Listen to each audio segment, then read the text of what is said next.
Welcome to the Tomorrow Zone Catalyst podcast. I'm your host, Deborah Rubin, and today's episode is special. It's a bit personal, just a bit of a behind the scenes at Tomorrow Zone. Jenica Berg, Tomorrow Zone's Director of Operations, is turning the tables, and she's going to interview me about what writing Enter the Tomorrow Zone has taught me about reflection, readiness, and leading through complexity. Jenica, this was your idea to do an episode on this. I hadn't even thought about it. So thank you for sharing the idea. And welcome to the show. I'm just going to hand the mic over to you. But before you dive into your interview, I would love if you would just share briefly what inspired you to bring up this idea for an episode. Absolutely. I had the privilege of a front row seat to your writing process. And, I saw the book evolve, but I also watched you struggle and grow and gain huge amounts of clarity throughout this process. And one of our practices here at Tomorrow Zone, which we've talked about before on our podcast, is that we do reflections. We call them retrospectives. After all of our undertakings, whether they're internal, whether they're external, we always take time to pause and reflect. And I just thought it could be kind of fun to do that in real time with our audience and, kind of a hands-on practice of what we do. So that was sort of my inspiration. So to our audience, if you're navigating complexity right now, this conversation is for you because Deb is going to walk us through what this looks like in real life, in real time. So I'm excited to explore this with you, Deb. So let's dive in. All right, let's do it. So you just finished writing Enter the Tomorrow Zone. Congratulations. Thank it you. is out in the wild. What did this process teach you about yourself? Oh my gosh. A lot. I've survived a lot of things in my life. And one thing I know is whenever I get myself out of my comfort zone, something awesome happens. And it's not fun going through it, but on the other side is pretty amazing. And this book really forced me to live my system that I've been following for years. It forced me to go through a lot of the things that I see my clients going through as they're facing digital transformation initiatives or innovation initiatives. They're charting a new course, building a new future. And in the process, it was really similar to what I went through while I was writing this book, because writing required me to make thousands of decisions. The decision making was exhausting. Endless revisions as I was really trying to make this concise enough for an executive. My goal was to have a book that was impactful, but short enough that an executive could easily read it on a single flight. And that took a lot of work. It's harder to write something short than something really long-winded. And the other thing that I encountered, and I encounter this a lot with teams that are navigating huge, impactful transformations, the doubt loops were very real. And I know you talked me off the ledge many times along the way.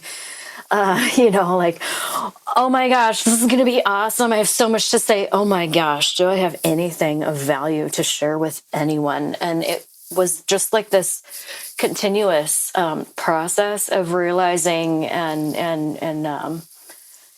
it really almost like building a muscle of believing in myself along the way, and I know that the more that I was reflecting on the experiences that I had and the patterns that I've been seeing over the course of more than 2 decades of leading innovation and transformational initiatives, it was becoming pretty clear. But the emotional toll really did surprise me. I mean, because I entered this similar to how we often enter technology projects. It's just a project. Oh my gosh, it's so much more. And so even as the book and even as my thinking went through a transformation, so did I. Yeah. And it was interesting because it really, you opened up talking about the power of reflection, and this is something that I really believe in. And I first encountered this. When I was studying leadership, when I ran into the teachings of John Maxwell. And I remember being at an event and he said, experience is not the best teacher, which surprised me, because I had often heard that experience is the best teacher. But he said, no, reflected experience is the best teacher. And I studied agile methodologies and all sorts of things like that. And it also underlined the same thing. Reflected experience is the best teacher. What are you learning from the things that you're doing? And then what are you doing with those learnings to roll them into the next time you do it? And that's something that we practice at Tomorrow Zone. And writing the book was an act of forcing me to really slow down and actively reflect on what have I taken away from so many years of doing this, and how might that help other people. And so, that's the same discipline we need in any kind of complex transformational work. Yeah. When you're talking about reflection and Enter to Tomorrow Zone, you're specifically talking about it as a part of the Empower Shift. Can you break down what that really means? Yeah. So, I really have an issue with theater in transformational initiatives. It's like fingernails on a chalkboard to me, to see people doing all these activities as if that's going to lead to innovation, but it doesn't have substance. And we see it all the time. The hackathon will give you the optics of innovation, but if there's no follow up, no reflection, it's just a bunch of empty activity. And so when I think about reflection in relation to empowerment, reflection and the retrospectives like we do, it's not agile theater. And I've seen a lot of teams get pretty religious about agile methodology, and they'll use the language of it, they'll do a few of the ceremonies of it, and still they're failing in their initiatives because it's not internalized and it's not purposeful.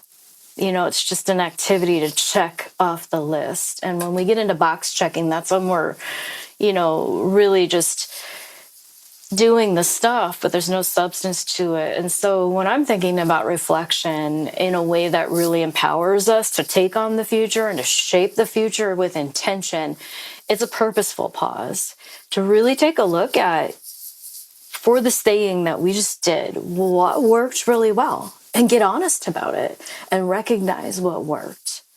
But then on the flip side, what didn't work as well? What are the things where we know we could probably improve in some way? And if we did, what would we do differently the next time we take on something like this? And even if you're not going to do the same project again, you can still learn from it, and you can actively roll that learning forward into the next thing that you do. And then you create this flywheel of continuous learning. And that's the thing that really empowers you to take on wicked, tricky, and complex problems, because not only are you building a capability, but you're building the confidence to know that even if I don't know the answer right now, I know that I can figure it out because I have proof that I have done so many, many, many times in the past. And that's how capability really compounds. And that's how we run Tomorrow Zone. It's how I have run my career for, almost 3 decades. Oh my gosh. That's wild to say that now, but it's just a part of intentionally continuous learning. It's not accidental. And a lot of organizations that are doing these digital transformation initiatives or trying to innovate, they're often repeating the same mistakes over and over again. And it's sad. I wanted to do something about it. So I wrote this book. And these things are happening not because the people are not intelligent. They're often very intelligent. Yeah. But a big part of it is they lack structured reflection. A little bit of structure goes a long way. And often people think, oh, too much structure, we're going to stifle innovation. But actually, I have found that the right level of structure creates immense freedom. Yeah. And it can really change the game. And so, if you're not building reflection into your initiative, you're missing an opportunity to really strengthen your leadership operating system as you're moving through innovative initiatives. Yeah.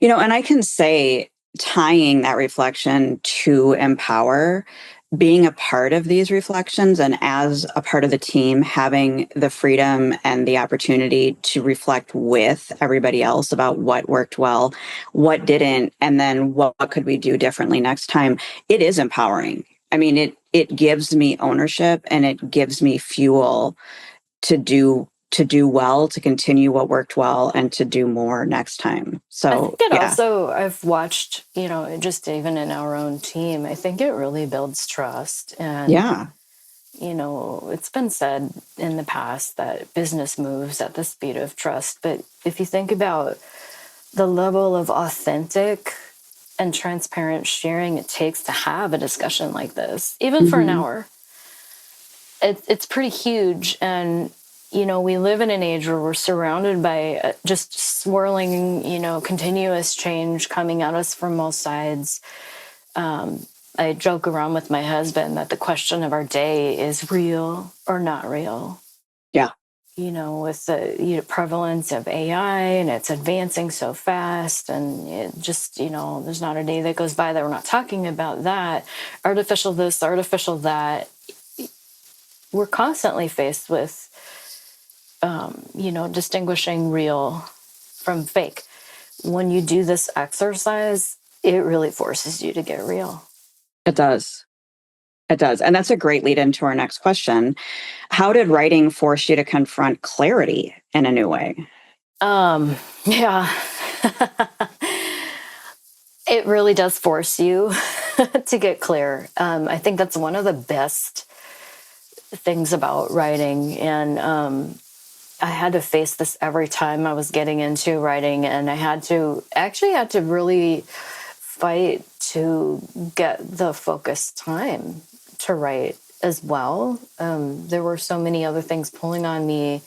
So it turned out into a lot of late nights, a lot of weekends, or my entire weekend from Friday after work until Sunday night was just deep work, on this. And there's a there's a quote that I'm reminded of. I think it was Mark Twain said something like, "I didn't have time to write a short letter, so I wrote a long one instead."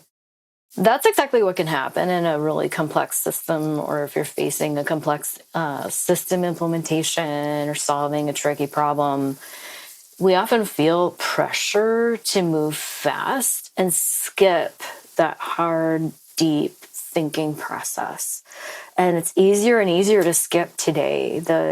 We have so many advantages in our hands with such easy access to tools like the AI tools that we're surrounded with, but we also face a little bit of a dangerous challenge.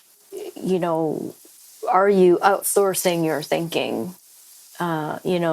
And there's a really delicate balance there. And so I think that it's important not to skip that process of deep thinking. And I have found in my own experience the best way that I can do that is with a pen in my hand and a paper in front of me.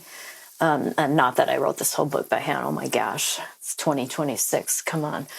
But even with all of the tools, and I know how to wrangle those tools, I still had to do the deep work and force myself to get into that thought process. And it forced me to challenge a lot of my own assumptions about things and to really get aligned in my thinking. And these are the things that leaders need to do when they're facing a complex initiative, challenging our assumptions to truly align people by getting shared understanding of what we're trying to do, of course, but also why are we Yeah. doing it?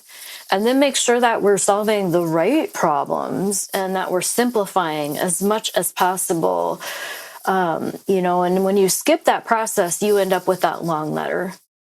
And the way that translates into a system initiative is you've got a bloated, over customized system that's expensive, it's fragile, and it's hard to use.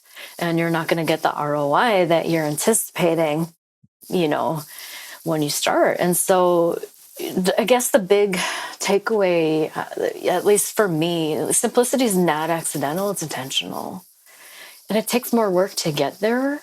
And it's worth the pause to make that happen. It's disciplined. And I've found that in transformation work, buying software feels like progress. Kicking off a project feels like progress. And it's not bad, but in transformation work, when you pause, you step back, you take the time up front to get really, really clear, crystal clear, it prevents years of complexity and redo later. Yeah. And so that's kind of what happened for me in this writing process. Making it simple is harder than making it complex. I have tons of documents of words that I cut out. Yeah. To continually, we've got a person on our team, Michelle, who's constantly saying less is more, less is more. And she's been telling me that for years, and I had her sitting on my shoulder the whole time. I was less is mooring this thing to death. But, it took a lot of energy. It took a lot of time. And I guess the big lesson for me is you can't rush clarity. And, a lot of times we want quick answers. We want speed. We want the tools. We just want to buy the solution. But if you skip clarity, it just creates expensive complexity later. And so these are a lot of the things I talked about in my book. Just this morning, I was looking back at some things that I had written and just thinking about my journey, just in writing, because I never set out to be a writer. My background is software development. It's a different kind of writing, a whole different language of writing back in the day. But, what I looked at was just the fight to get clear on your thinking. That's the continuous thread, even through all of those experiences. I remember where I was standing in my home, in my kitchen. I had my laptop on the counter, and I remember before 2017 agonizing over pressing the publish button for even just a little LinkedIn post. Yeah. That's where I was, And then, fast forward a couple years, and I'm taking on the challenge to write the CLFP handbook. And that was different. That was a textbook. And, I got to collaborate with amazing subject matter experts from across the equipment finance industry. It was a very different thing than getting quiet, getting alone, and crystallizing my own thinking about this book. And I found several of the outlines that I had created along the way because I wanted to write this book. But I recognized just how many times it morphed as I was getting clear, and so I really value that process. Yeah, because I think that the outcome, I think it turned out all right. It's amazing. Yes, yes. You literally were writing about the messy middle while you were living it. So, what did that teach you? Oh my God. Well, it underlined that this is a real thing that I'm writing about. I'm going through it myself. And also that it doesn't mean you're broken. It doesn't mean you're bad. And it doesn't mean that you've had missteps. It's actually a part of the process. And I've said it so many times when you're innovating. Innovation is messy. It just doesn't fit in neat little boxes like we might want it to. And that's part of the process of discovery and clarity and experimenting and learning forward. And so there were several things that came out that, happened during the messy middle of a system transformation or a new software implementation that were really similar to what I was going through in this writing process. Doubt is normal. Fatigue is normal. Resistance is normal. Complexity is normal. And the messy middle, it's not a sign that something is wrong or that you're failing. It's actually a signal of growth. It's actually a sign, like when you're going through that, it's because you're doing something meaningful. Not doing anything, that's easy. Yeah. And you're not going to get resistance if you just embrace status quo and never do anything about it. And so it was an interesting journey going through that and just kind of embracing it. And it was good to have you along the way reminding me, yeah, this is the messy middle that you talk about all the time. Like, oh my gosh, it really is. But they often say you can't see the label of the jar that you're in. And when you have someone from the outside encouraging you, coaching you, helping you through, it makes all the difference. And, I mentioned earlier that I had, I've done several outlines for this book. This book was originally going to be called Saving Your Project Before It Starts. I've had that title in my mind for years. But it's more than that. It's about how we think about how we do innovation. And back in 2017, when I did my very first outline, and nothing came of it, I was too scared to do anything about it. Back then, I wasn't ready, and even last year, I had an outline. It was new, and of course, evolved. But even then, I wasn't ready. And I think sometimes when you're bringing something into the world that's new, there's a timing, and often in my career, I've been very ahead of my time. And I've had people that I work with remind me of this. Hey, remember when you said this? Yeah, we're finally doing it now. And it's 10 years later. Yeah. And so I think that this time, though, I think the world's ready for this. I think that the world has really lined up and is ready for this because no one can deny that we're in an age of accelerating change. Yeah. And clarity, alignment, shared understanding, the things that I'm writing about in this book, they're more important now than ever. And I think they're going to continue to be important. I wanted to write something that would be relevant for the next 10 years because I don't see change slowing down. I don't see AI going away, and humans are still going to be involved. And so we've got to get good at doing this. Yeah. At navigating complexity. And, you can't force readiness, but you can prepare for it. And you can step back and align before taking action and get clarity before committing. And I think that, as I was going through this, I realized that commitment made all the difference for me this time around. With so many outlines in my backstory in June, so I had outline I did in January, and then I started doing some writing and poking at it, but it just nothing was really happening. But in June, I really, really firmly committed, and I invested, and I'm like, I am doing this. And I have found over and over in my career, when you fully commit to something and you're unwavering about that commitment, that's when awesome happens. Yeah. And it's not comfortable and it is messy going through it, but you will get to the other side because that commitment will fuel you through it. Yeah, I agree. So can I just share a little bit about what I saw with this?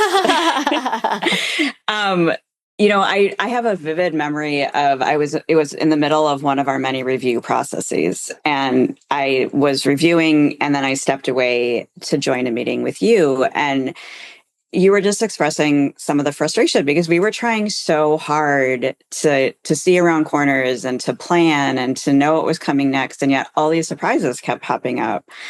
And I remember saying to you, I was just reading this chapter about the messy middle, and I think we might be in it.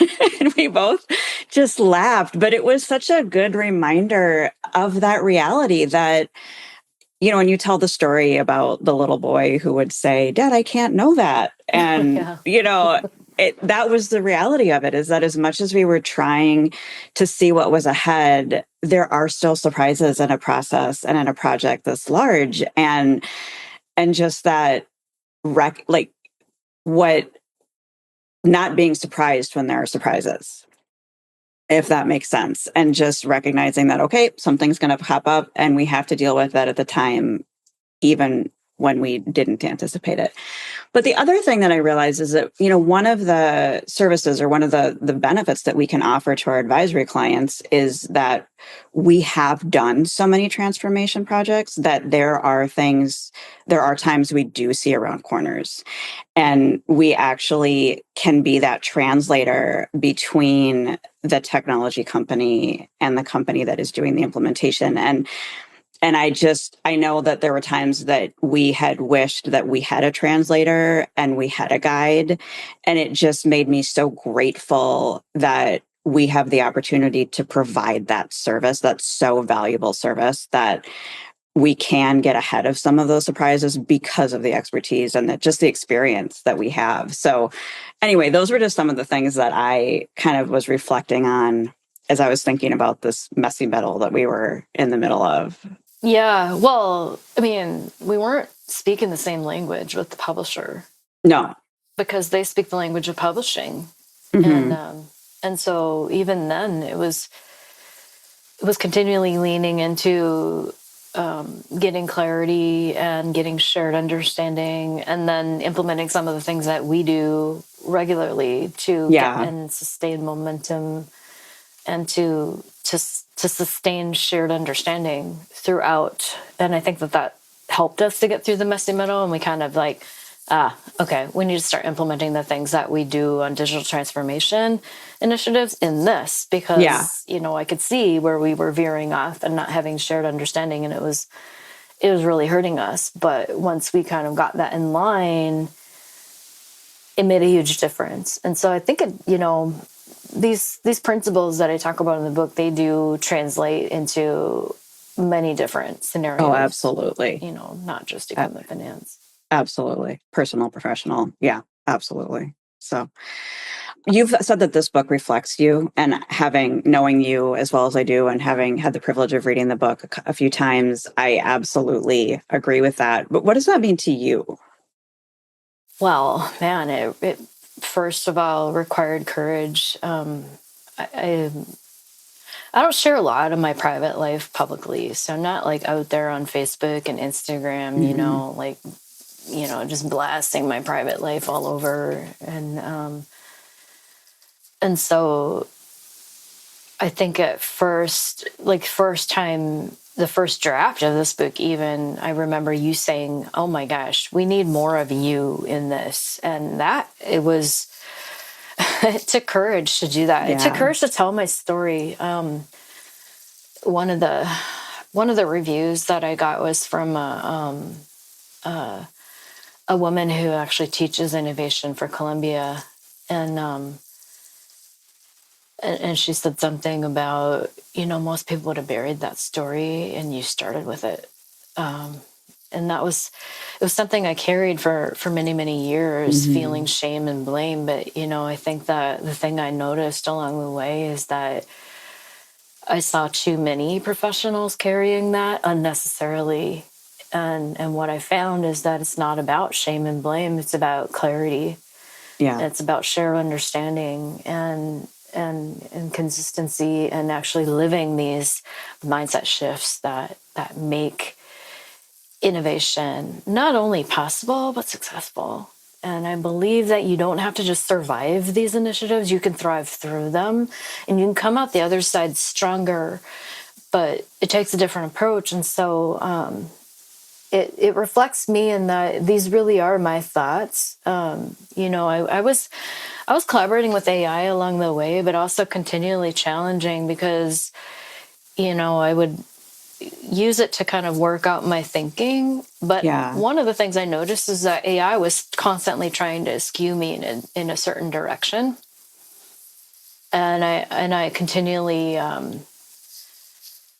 don't know the right word. I continually went against that. Yeah. Like, that's not me. That doesn't sound like me. And so I'd use it to help me kind of clarify my thoughts or word it, slightly differently. But like this is how I think. This is how I operate. And I was talking with a client, and he said, I'm halfway through your book and it feels like I'm having a conversation with you. I can hear your voice, and I've heard many of these words before. I'm like, okay, that mattered. When I stopped trying to polish it to look good and just shared the truth of how I think, I really embrace, like, this is either going to really turn somebody on or turn them off. And the ones that are turned on are the ones that are probably best suited to work with me. The ones who can't embrace this kind of thinking, they're probably going to need to work with somebody else. Because these mindsets matter. And I don't just teach these things, I live them.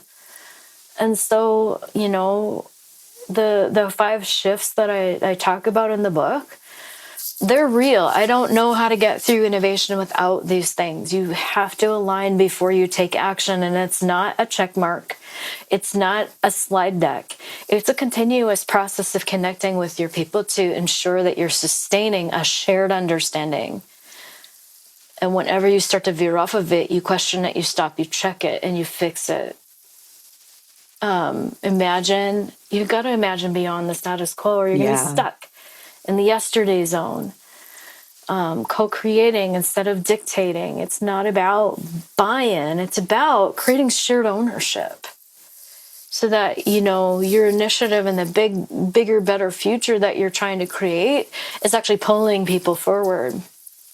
Empowering your team through reflection, that continuous learning that we were talking about earlier. And all of those together are going to help you to be able to continue to evolve so that you don't get stuck. Because we live in the world that is, the change is not slowing down, and we have to continue to adapt so we don't accidentally slide into irrelevance. And so it's a constant shifting and constantly upgrading our thinking. And so, if you're leading through complexity, you can do this, just by making time to create the clarity and building the conditions that it takes to have the psychological safety so that you can be candid with your team, and so that you can get real about what it's going to take to succeed together, to question assumptions, to push back when things are drifting. And, that's the process I went through in creating this. And it's a real live thing. And, the people that I see succeeding, they're living these shifts all Absolutely. the time. I'm working with a client right now who's doing an amazing job of living these shifts, and they're going to keep racking up win after win after win because they're leaning into those tough thought processes. They're making those tough decisions, and they're keeping this in front of them all the time. It makes a huge difference. I don't know what else I can say about that, but yeah. No, it's real. It is. It's very real, very real. And I've heard you say over and over again that you couldn't have written this book alone. Why is that important? Well, none of these stories would have happened alone. And that's the first thing. I've found that my innovation process is highly collaborative, and that actually, ideas give me energy, and ideas bouncing off other people gives me even more energy. And so, that's the first thing. But also, I have been blessed to have many advisors and mentors and really amazing, intelligent peers, a community of people that are supportive of what I'm doing and what it means to them. I even used AI as a teammate to test my ideas. We've had many public conversations about that. You know, I actually used it to test my ideas against different versions of who I envisioned as my readers. Okay, now play That's the really role of the cool. skeptic. And how does this point land? And, play the role of a really busy executive who doesn't have time for that, And it was interesting to really challenge my thinking in that way. And, I had really great feedback from a wide variety of voices and points of view, and it just strengthened the work. Even before I was writing this book, getting feedback from within, but also from outside of the industry. I tested these thoughts on a group of innovators that are making big change initiatives across all different types of industries, Yeah. and it resonated there as well. And so I think that even though I did the writing in private, this really was living that co-creation shift, because it was co-created in conversation and in experimenting and trying new things. It was tested vigorously through lived experience. Yeah. And I just think that isolation, it's one of the most limiting places a leader can be during a transformational thing. Yeah, I agree. And, co-creation, I have found, is not only an alignment accelerator, but it can accelerate and energize your work. And so in the same way I talk about it in my book, I used it in this. And we even used it as we were getting ready to launch the book. Yeah. We had 90 people sign up to join us in helping get the word out about Enter the Tomorrow Zone, which was really cool. Yeah. And they all participated in different ways. Many of them downloaded the advanced review copy, and many more wrote reviews on Amazon, which is really cool.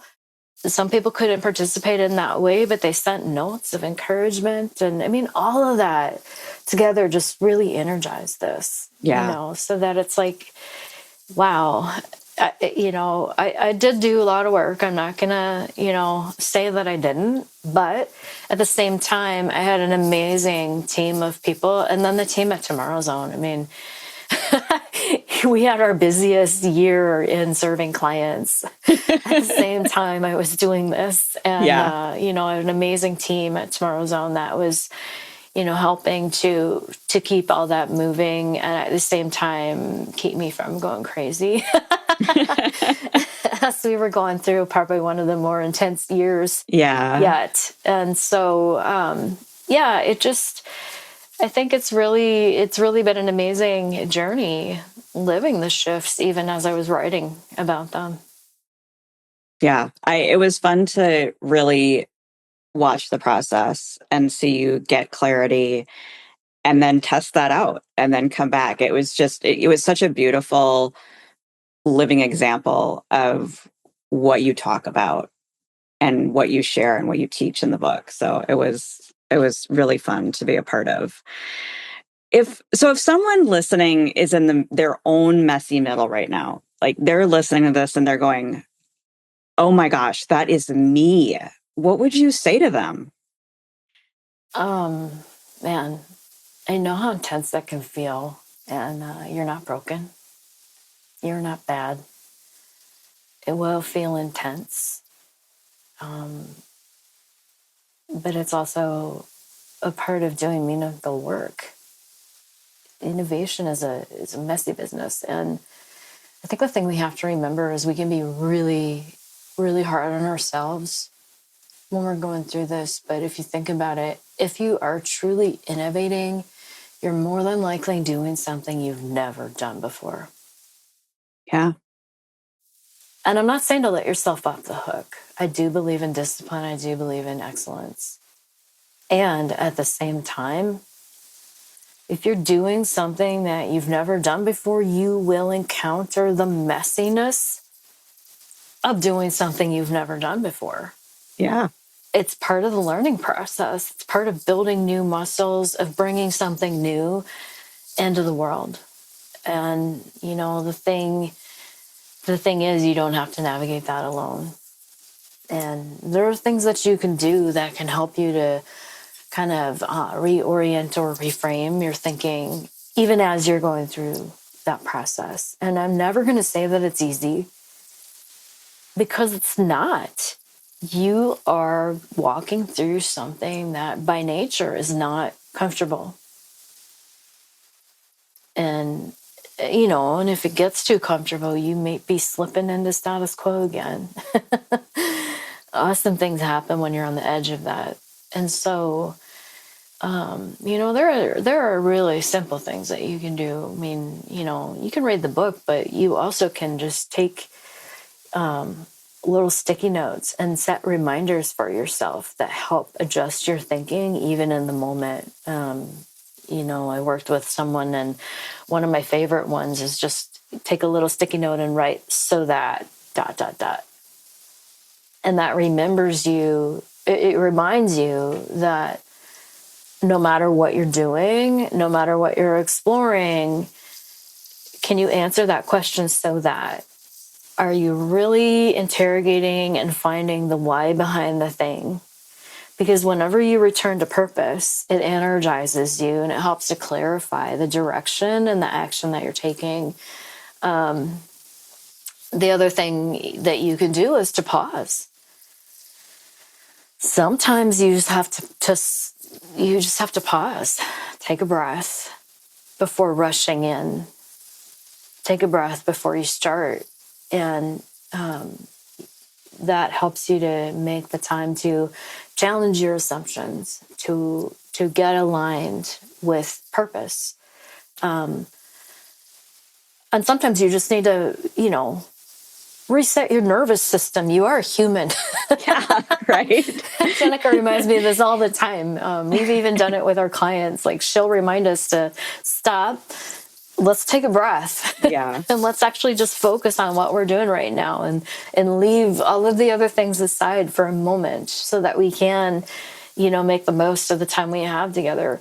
But then on the flip side, our life is so short. And I think that with all of the change swirling around us, it feels like it's moving faster and faster than ever before. I mean, there are days where I feel like 3 weeks have passed, Absolutely. and then we get to Thursday and we're like, it feels like it was just Thursday yesterday, and so sometimes I call it Blur's Day, because it goes so fast. And so the other thing you can do is to pause, to celebrate and recognize those wins along the way, because otherwise they just go by so fast. And if you pause to celebrate, pause to capture what you've learned, it's just going to compound your confidence and your capabilities, so that you can continue to evolve and change and grow. That is so true. And I think that's such a powerful place to end, because a lot of times those things that happen, well, they were supposed to happen. So then we don't stop to recognize and celebrate them, because that was what was supposed to happen. I mean, we were supposed to publish a book, but Yeah. we still need to stop and go, oh my gosh, we did the thing. And just have that moment with yourself, with your team, to recognize, yes, this is what we thought would happen. Yeah. But we did it. And so congratulations, you did it. And thank you for processing this in real time with us, because it was fun to hear a little bit idea behind the scenes. So well, if this conversation resonated, if you're leading a complex organization or you're getting ready for one, this is exactly where we work at Tomorrow Zone. We help leadership teams strengthen the system behind their transformation. Clarity before commitment, alignment before launch, shared ownership, and judgment quality that holds under the uncertainty and pressure. Transformation doesn't stick because people try harder. It sticks because the operating system is strong. If you're ready to go deeper, start with the book. You can find it at enterthetomorrowzone.com. And if you see yourself in it, connect with us at tomorrowzone.io. Stay curious and choose to make awesome happen.